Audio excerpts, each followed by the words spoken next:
Assalamualaikum warahmatullahi wabarakatuh. Innal hamdalillah nahmaduhu wa nasta'inuhu wa nastaghfiruh wa na'udzu billahi min shururi anfusina min sayyiati a'malina. Man yahdihillahu fala mudilla lahu wa man yudlil fala hadiya lahu. Asyhadu an la ilaha illallah wahdahu la syarika lah wa asyhadu anna Muhammadan abduhu wa rasuluh la nabiyya ba'dah. Allahumma shalli wa sallim ala sayyidina Muhammadin al-fatih lima ughliq wal khatim lima sabaq nasirul haq bil haq wal hadi ila siratal mustaqim. Alhamdulillah, bertemu lagi bersama saya Muhsin dalam YouTube official Muhsin Channel. Kali ini kita membahas lanjutan dari kemarin, kitab Fathul Qorib karya Imam Qasim Al-Ghazi. Sebelumnya yang saya hormati para kiai, para ulama, para habaib, para asatiz dan jamaah muslim di mana saja berada. Kita masuk ke bagian berikutnya, sunnah wudhu. Ini penting ya, ini untuk menambah pahala kita, karena ini merupakan bagian dari wudhu. Jadi kalau kita mau menambahkan, silahkan tafadhol, sekaligus menambah amal kita. Pertama, membaca basmalah. Yang pertama itu membaca basmalah di awal wudhu. Basmalah paling pendek Bismillahirrahmanirrahim. Bismillah, sedangkan yang paling banyak adalah Bismillahirrahmanirrahim. Jika seorang lupa membaca basmalah di awal wudhu, dia boleh mengucapkan saat pertengahan wudhu. Jadi kalau Anda lupa mengucapkan Bismillahirrahmanirrahim ketika wudhu, maka bisa di pertengahan. Namun jika wudhunya sudah selesai dan dia belum mendapatkan membaca basmalah, maka kesempatan membacanya sudah lewat. Itu yang pertama, membaca basmalah. Yang kedua, membasuh kedua telapak tangan hingga pergelangan sebelum berkumur-kumur. Jadi sebelum berkumur-kumur, keduanya dibasuh 3 kali. 3 kali juga sunnah. Jika masih ragu akan kesuciannya, sebelum memasukkannya ke dalam wadah atau bejana yang menampung air kurang dari 2 kula. Jika belum membasuh telapak tangan, seseorang dimakruhkan memasukkannya ke dalam wadah. Namun bila telah yakin akan kesuciannya, maka dia tidak jadi makruh ketika memasukkan di wadah. Jadi dalam zaman dahulu itu ada wadah mungkin kurang dari 2 kula. Dan kita masukkan tangan kita. Ini dikhawatirkan bercampur dengan najis kalau Anda tidak mencuci tangan. Tapi kalau Anda yakin sudah bersih, maka sah-sah saja langsung memasukkan di wadah. Yang ketiga, berkumur-kumur setelah membasuh kedua telapak tangan. Kesunahan berkumur-kumur sudah bisa didapatkan dengan cara memasukkan air ke dalam mulut, baik memutarkan air di mulut maupun tidak. Amin. Baik memutarkan air ataupun tidak. Namun jika ingin mendapatkan kesunahannya sempurna, seorang harus berkumur-kumur dengan cara memutar-mutarkan air ke dalam mulutnya. Jadi begitu. Coba itu sunnahnya seperti itu, berkumur-kumur. Jadi pertama baca basmalah, kedua telapak tangan, berkumur-kumur, dan keempat ialah memasukkan air ke dalam hidung, istinsyar setelah berkumur. Kesunahan ini sudah tercapai dengan hanya memasukkan air ke dalam hidung. Jadi masukkan aja ya, air ke dalam hidung sudah sunnah. Gak perlu masuk sampai tenggorokan, gak perlu, tapi cukup sampai di hidung saja. Baik dikeluarkan dengan hembusan maupun tidak. Jika ingin mendapatkan kesunahannya, sempurna sunnahnya, seorang harus menghirupinya hingga di janur hidung, di sini. Kemudian mengembuskannya, berkumur dan memasukkannya dalam hidung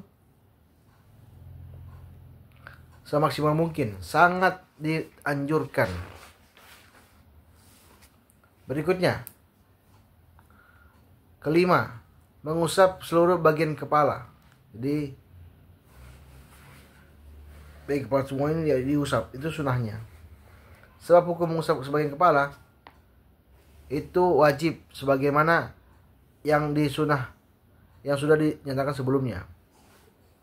Jadi mengusap itu kalau semua bagian sunnah, tapi kalau sebagian wajib. Jadi sedikit saja, dia bagian dari kewajiban.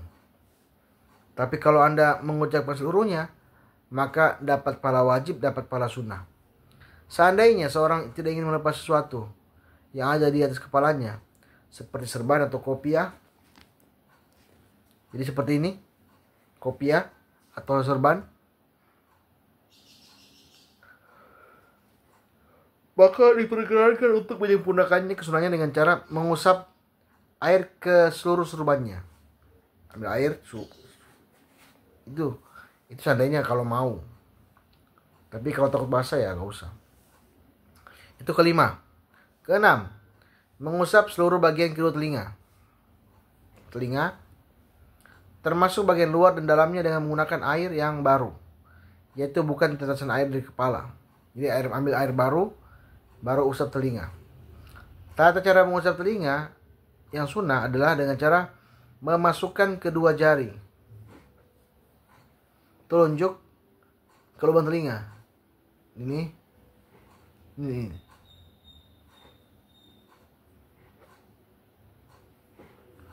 Seperti itu. Kedua ibu jari telinga di bagian belakang. Nah, ini guna memastikan usapan air itu menjangkau seluruh bagian telinga. Ketujuh, menyela-nyela janggut. Kalau ada janggutnya, teman-teman bisa pakai itu, di sela-sela janggutnya dimasukkan di sela-sela ketika membasuh muka.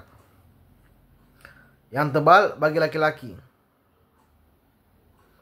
Dengan niat agar seluruh usapan dengan yang nggak kena karena lebatnya janggut, maka itu disunahkan. Dikhawatirkan nggak kena semua. Sebab janggut laki-laki yang tipis, janggut perempuan dan khunsa malah wajib untuk disela-sela. Tata cara menyela-nyela janggut adalah dengan cara memasukkan jari-jari ke arah bawah janggut. Menyela-nyela jari tangan dan kaki juga disunahkan ketika air bisa menjangkaunya tanpa perlu menyela-nyela. Namun jika air tidak bisa menjangkaunya, maka wajib menyela-nyela karena berdempetan.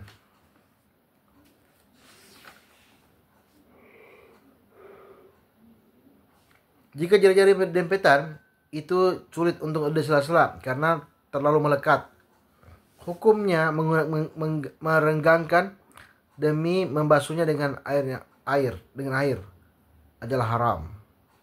Hukum merenggangkan demi membasuhnya air adalah haram. Adapun tata cara menyela-nyela jari tangan dengan menjalinkan jari-jari, sedangkan menyela-nyela jari kaki adalah dengan menggunakan jari kelingking. Jari kelingking ya. Jari kaki pakai kelingking. Karena kalau telunjuk terlalu besar. Membasuh bagian bawah jari kaki, lalu memulainya dari jari kelingking ke kanan dan berjalan sampai berakhir jari kelingking kaki kiri. Jadi menyela-nyela jari kaki. Seperti itu. Ini cuma sampai 10 aja dia punya sunnahnya. Jadi yang tadi itu hukum merenggangkan demi bisa basuhnya dengan air, maka itulah haram.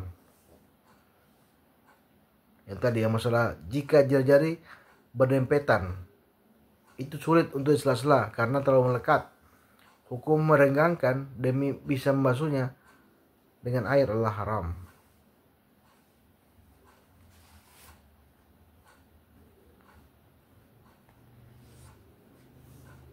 Oh, seperti itu.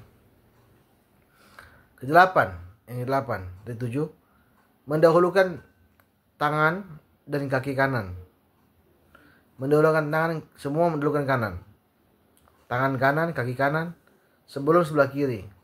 Sedangkan untuk dua anggota wudhu yang mau dibasuh saya bersamaan seperti dua pipi,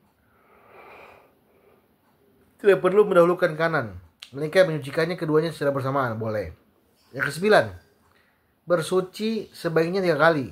Itu sunnahnya 3 kali. Artinya mengulangi basuhan dengan usapan anggota tubuh sebanyak 3 kali. Maka dalam redaksi tersebut diungkapkan dengan kata mengulang-ulang itu yaitu banyak. Artinya kalau Anda berpikir 3 kali ya udah 3 kali, karena dalam bahasa Arab itu 3 kali itu sudah banyak. Kalau wahid 1, 2 isnin, jamak banyak itu 3 kali paling minimal. Yang ke-10, berkesinambungan, artinya turut menurut, terus menerus. Atau dengan kata lain bersambung. Artinya tidak ada jeda lama di antara dua anggota tubuh. Jadi jangan Anda ketika cuci tangan Anda minum kopi lagi, sarapan dulu, samu lagi, enggak. Jadi tidak boleh ada jeda. Kenapa demikian? Karena itu tadi itu bukan wudhu, tetapi cuma cuci tangan. Prakteknya setiap anggota wudhu langsung mencucikan anggota wudhu sebelumnya. Karena kalau Anda tidak berurutan atau tidak bersambung, maka Anda seperti nggak wudhu. Sama seperti Anda kalau teman-teman itu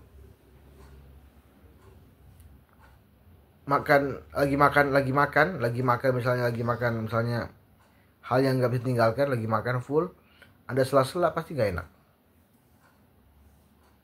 Makan 2 sendok, samu lagi 3 sendok, itu pasti nggak bagus.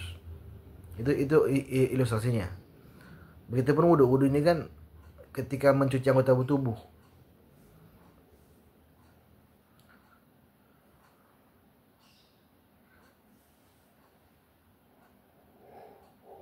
Kemudian yang terakhir yaitu ketika sudah mengulangi basuhan hingga ketiga, yang jadi patokan adalah mengukur kesinambungan. Ini adalah basuhan terakhir. Jadi ketika Anda basuhan terakhir, sambung lagi, itu patokannya. Jangan boleh ada celah seperti itu.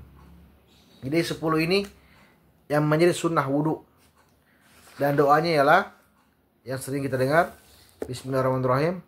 Asyhadu an la ilaha illallah wahdahu la syarikalah wa asyhadu anna Muhammadan abduhu wa rasuluh. Allahumma ja'alni minat tawabina waj'alni minal mutahhirina waj'alni min ibadikas sholihin. Demikian sunnahnya wudhu. Lebih dan kurang saya mohon maaf. Jika Anda suka video ini, silahkan like, subscribe, sebarkan dakwah secara damai, secara fleksibel, sehingga orang-orang tertarik kepada agama Islam tanpa mengecilkan agama lain. Terima kasih. Akhirul kalam. Assalamualaikum warahmatullahi wabarakatuh.